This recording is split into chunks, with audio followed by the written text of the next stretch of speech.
Uh, Good morning. Good evening. Greetings. Salutations. No, it is what it is, what it was, and what it will always be.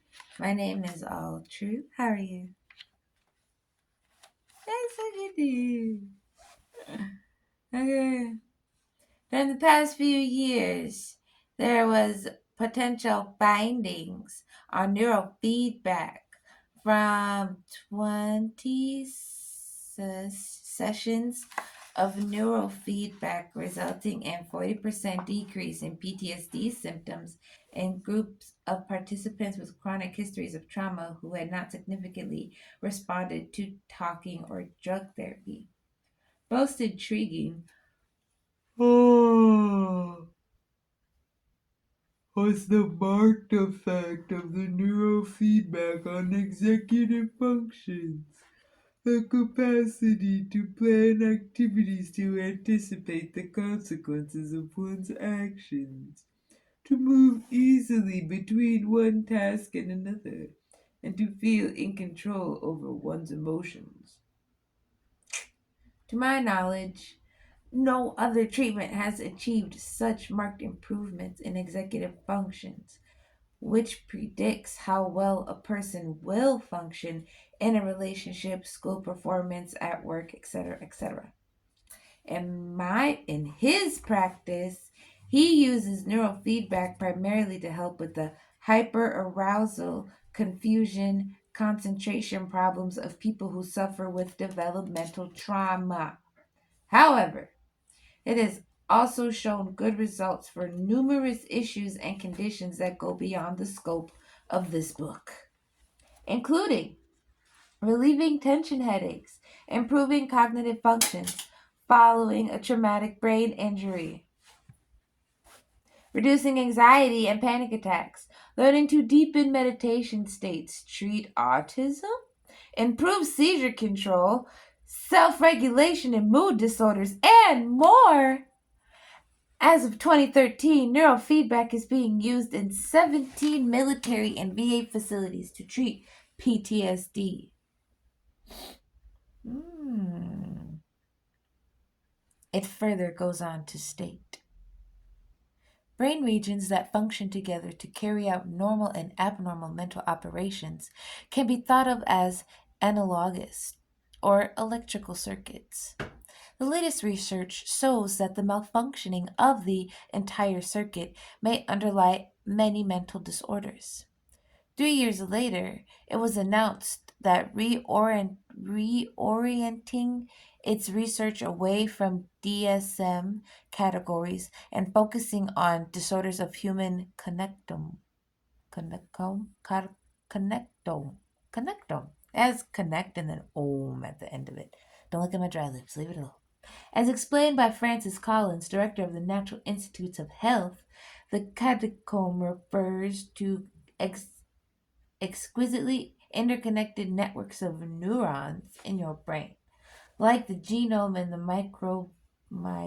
microbiome and other existing ohm fields, the effort to map the connectome and decipher the electrical signals that zap through it to generate your thoughts, feelings, behaviors has become possible through development of powerful new tools and technologies. The connectome is now being mapped in detail under the auspices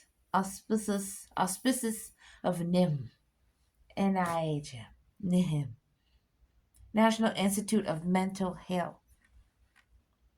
As we await the results of this research, it gives question to emotions and anxieties and sexual attraction, right? Because it speaks about hyperarousal, which is a path that some abused people follow. hmm I skipped the part on what neurofeedback was, but it is essentially mood disorders. Or not, sorry, not mood disorders. My bad. Neurophysiological, neurophysiological laboratories commented that the study suggests neurofeedback plays a therapeutic role in many different areas. If any medication had demonstrated such a wide spectrum of efficiency, it would be universally accepted and widely used. Mm. Uh, mm, mm, uh. So,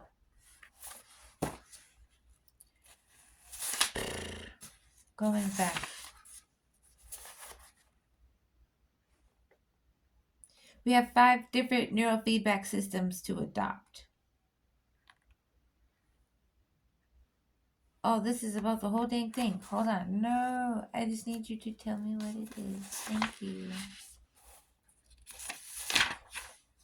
There we go. Birthing neurofeedback. Neurofeedback is not a new technology. It was early as the late 1950s when Chicago psychological professor Joe Kamiya, who studied the phenomena of internal perception, discovered that people learn through feedback. 1971, Sturman and this guy, Barry Sturman and Kamiya, worked together at UCLA, the National Aeronautics and Space Administration asked Thurman to study the toxicity of rocket fuel, which was known to cause hallucinogens and nausea and seizures. Mm, mm, mm. Put a pin in that. Ugh. He's tested it on cats. Ugh. Okay. He discovered that while his ordinary lab cats develop seizures after exposure to the methamol rocket fuel, it's called MMH, it's like methylmalonhydrazate. Mm. Cats that received neurofeedback somehow stabilized their brain. Neurofeedback is a type of alpha wave which is produced through relaxation. He demonstrated how the volume of the alpha wave could be trigger could trigger a response as simple as a sound cue. I'm sorry, I just keep it together. Keep it together. Okay?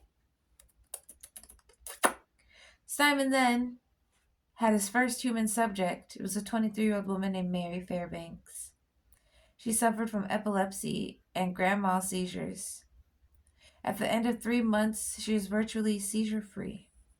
Sermon then received a grant, and he was able to conduct a more systematic study on the impressive results using alpha waves. Okay. It works on the pathological conditioning of the mind. Since then, neurofeedback has grown, and there are about 10,000 neurofeedback practitioners in the United States, probably more now. One reason there may be multiple competing neurofeedback systems is because it's being commercialized. Oh,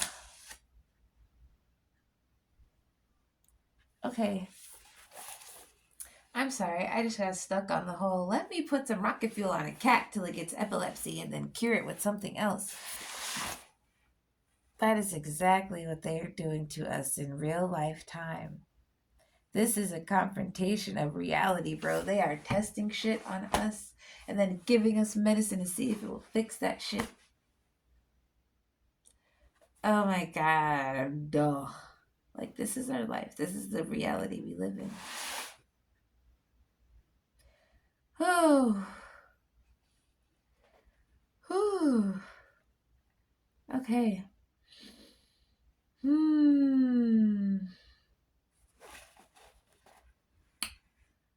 Okay.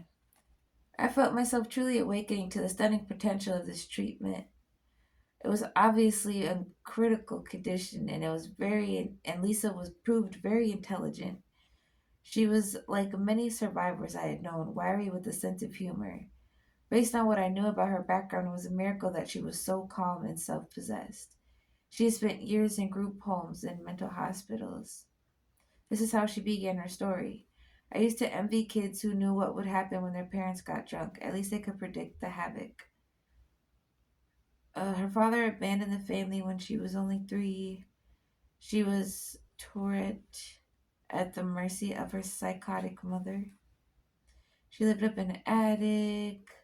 She ran away a couple times. She spent 6 years in the mental hospital. She would attack herself and destroy furniture. In retrospect, Lisa told me she was simply lacking the language to communicate what was going on with her.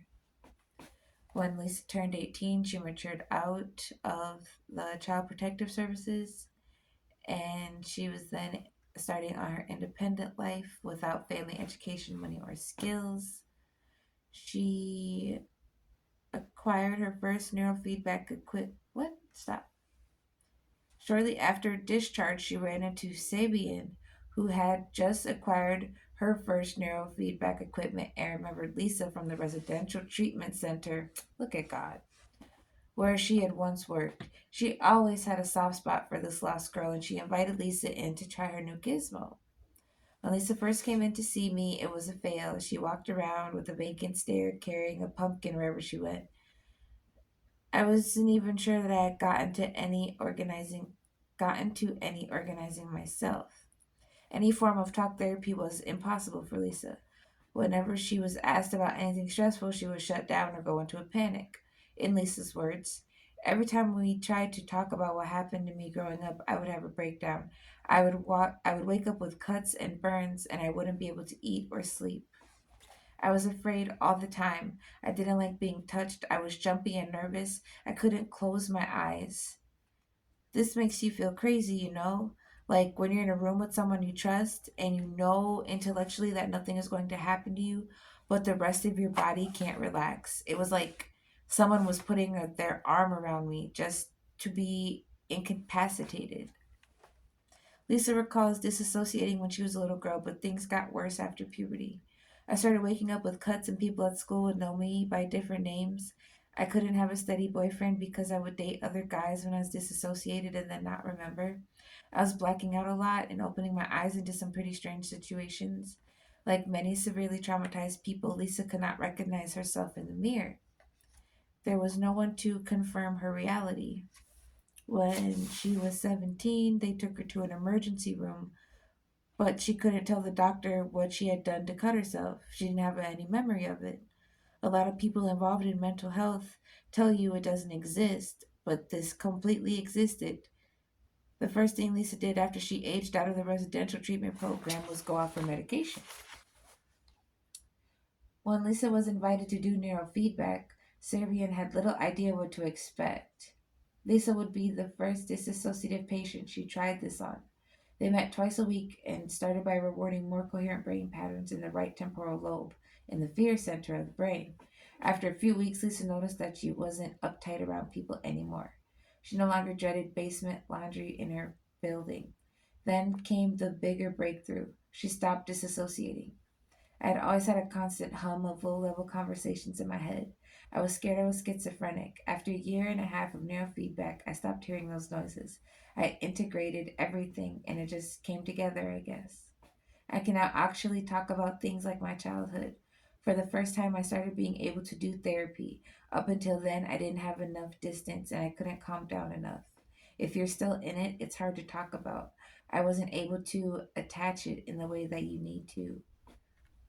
This was a stunning revelation. So many patients are in and out of treatment, unable to meaningfully connect because they are still in it. That is the whole purpose of doing this. Helping you while you are in it, getting out of it, helping you be consistent and stay in your flow, right? So stay in your flow, yo. Get your mojo going. Chant if you need to. Get your sound therapy on. Did you like the bells? Was it too much? I liked it. It was cool. Meh. Integrate multiple different things together, right? So you can have cohesion in your mind so you can do something with forward motion and forward progression. That is all. You're amazing and abundant and loving as always. You're so cool.